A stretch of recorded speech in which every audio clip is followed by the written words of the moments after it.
The year is 1600.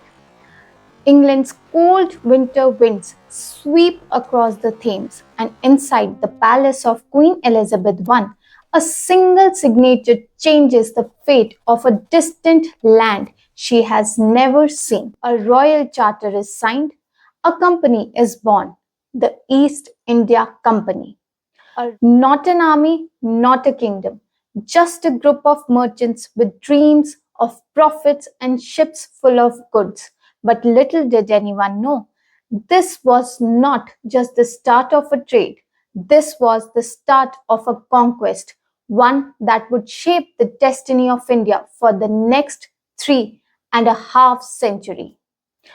Hi everyone, welcome back to my channel. I am Shalini and you're watching Just Being Legal. In today's video, we are going to cover the historical background of how our constitution was framed and how we got independence. By 1705, the great Mughal emperor, once the pride of East begins to tremble. Aurangzeb's death is near, and with it, the empire's firm grip loosens. Regional powers rise, and Marathas gallop across the Deccan. The Nawabs fortify their palaces, and the Nizams guard their territories. In the shadows, the company awaits, watching, learning, and calculating. Now the year is 1717. Mughal Emperor Farrukhsiyar, perhaps unaware of the seeds he is sowing, grants the company a farman, the right to trade in Bengal without paying the duties.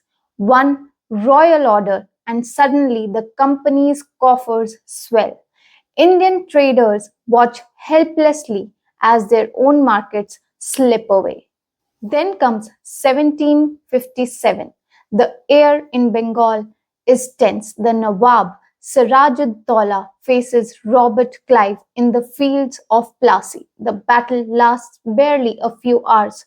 Treacheries from within. Mir Jafar switches sides and the Nawab falls. The company tastes political power for the first time.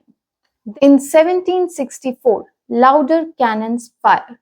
7 years later, the stakes are even higher. At Buxar, the Mughal emperor himself, along with the Nawabs of Oudh and Bengal, confronts the company, but they lose. The Treaty of Allahabad hands over the Diwani rights, the right to collect revenue from Bengal, Bihar, and Orissa. The merchants are now the rulers. The British Parliament can no longer ignore this private empire. In 1773, the Regulating Act creates the post of a Governor General of Bengal. Warren Hastings takes charge. A Supreme Court is set up in Calcutta. For the first time, London's hand reaches directly into the Indian administration. By 1784, the Pitt's India Act forms a board of control. The company's political affairs are now firmly tied to the British crown.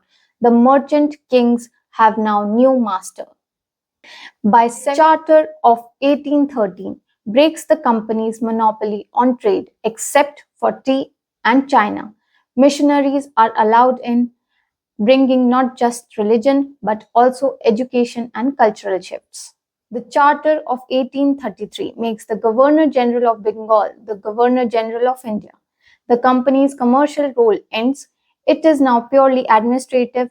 The first law commission is born, and with it, the codification of Indian laws begins. The Charter of 1853 separates the Legislative and Executive Council and opens civil service to competition.